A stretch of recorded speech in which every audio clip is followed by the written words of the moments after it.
Imagine standing on an island, walking for a few hours, and quietly crossing into another country.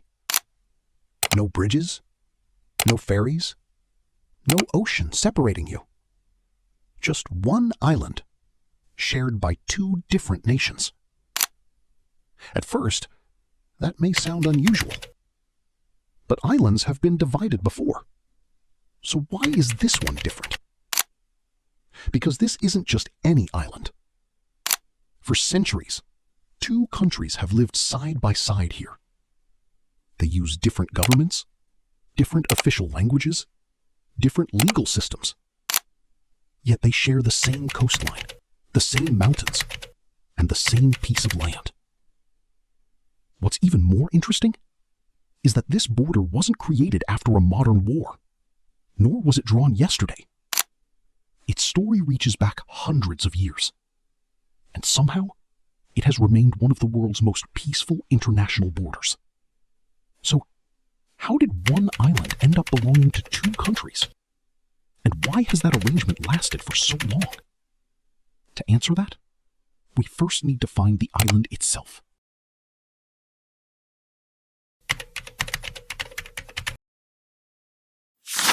If you search for this island on a world map, you may not notice it at all. It's small, far smaller than many islands people can name without thinking. Yet despite its size, it has attracted explorers, merchants, and European powers for centuries. The reason wasn't because it was the largest island or the richest. It was because of where it was.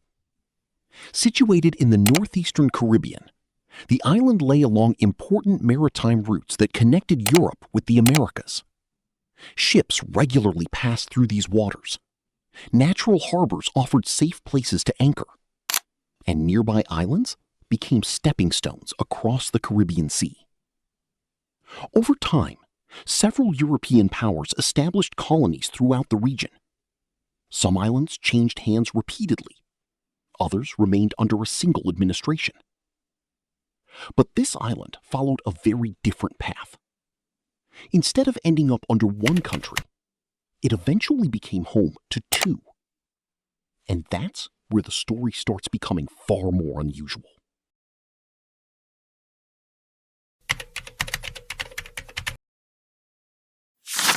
The island is known today by two names. On the northern side, it's called Sint Maarten. On the southern side, it's known as Sint Maarten. At first, those names may sound like different islands, but they're not. They're the same island. One continuous coastline, one chain of hills, one shared landscape. And yet, crossing from one side to the other means entering a different country. There are no towering mountains dividing the island, no wide river marking the boundary. In many places, you may cross the international border without even realizing it. That naturally raises another question. If the island has always been one piece of land, why did it end up with two different names and two different countries? To answer that, we have to go back more than 3 centuries.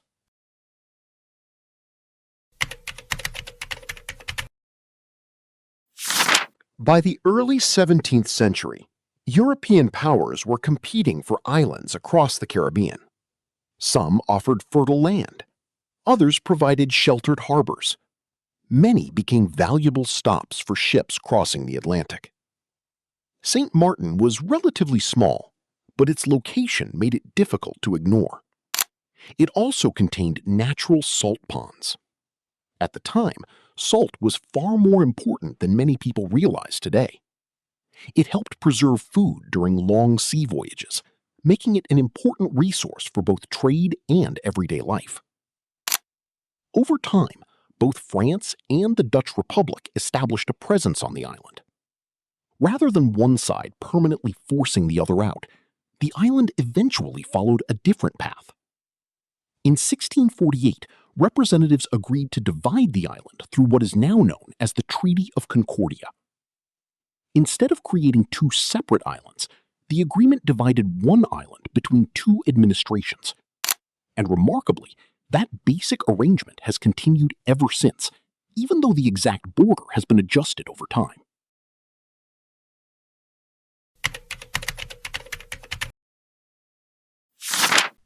Today, the island remains divided, but the border doesn't always look the way many people expect.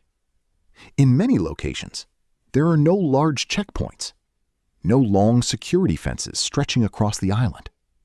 In fact, you can drive from one side to the other in places where the transition feels surprisingly ordinary. That doesn't mean the two sides are identical. Far from it. Each side has its own government, its own laws, its own public administration. Different official languages are used, different currencies have been used over the years, and some public services operate separately.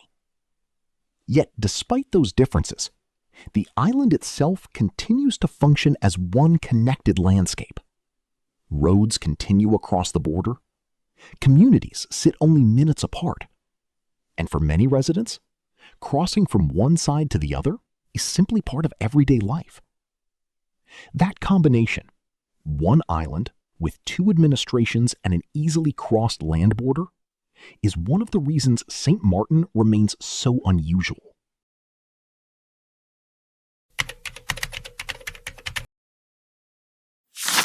Although the island shares one landscape, its administration is divided. The northern side is administered by France. The southern side forms the country of Sint Maarten within the Kingdom of the Netherlands. That difference affects how each side is governed. Public institutions operate separately. Local administrations make their own decisions within their respective constitutional frameworks. The island also supports two commercial ports, an international airport that has become widely recognized for its unusually close approach over Maho Beach, and another airport serving the northern side. Despite sharing a relatively small island, each administration manages its own infrastructure while remaining closely connected by the same road network. Perhaps that's what makes Sint Maarten different from many other international borders. The land is shared, but many of the systems operating on that land are not.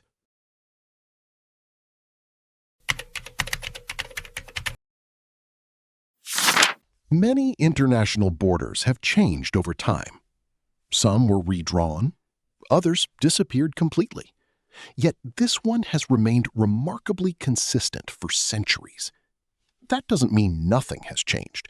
The island has continued to develop, roads have expanded, ports have grown, air connections have increased, and both administrations have evolved over time. But the basic arrangement, one island shared between two administrations, has continued. Perhaps part of the reason is geography itself. Neither side occupies a separate island. Neither side can simply relocate. They're connected by the same coastline, the same hills, and the same limited amount of land. Which means, no matter where the boundary is drawn, the island remains one physical landscape. And that may be one of the reasons it continues to attract geographers today. Because it demonstrates something surprisingly simple. Political boundaries can divide administration, but they don't divide the geography underneath them.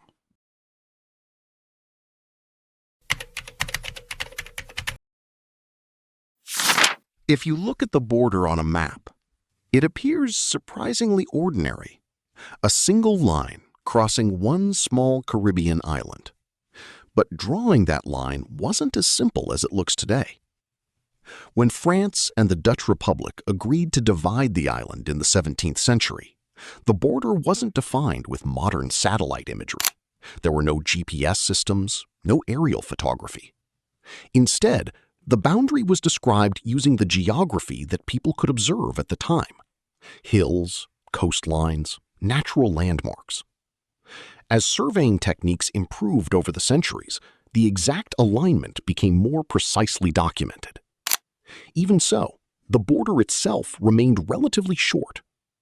Today, it stretches for only around 16 kilometers, making it one of the shorter international land borders in the world.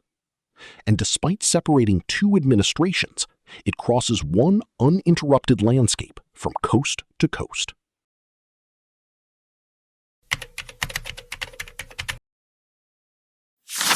When most people think about international borders, they perhaps imagine rivers, mountain ranges, or long fences stretching across the landscape. Sint Maarten offers a different picture. One island, two administrations, one continuous landscape. For centuries, that arrangement has remained part of the island's identity, not because the geography changed, but because people chose to organize that geography in a particular way. Perhaps that's what makes this small Caribbean island so fascinating. It reminds us that borders are often easier to draw on maps than they are on the land itself. And sometimes, the world's most unusual geographic stories aren't found on the largest continents. They're hidden on islands, so small that many people never notice them. Yet those places can reveal just as much about our world as any country many times their size.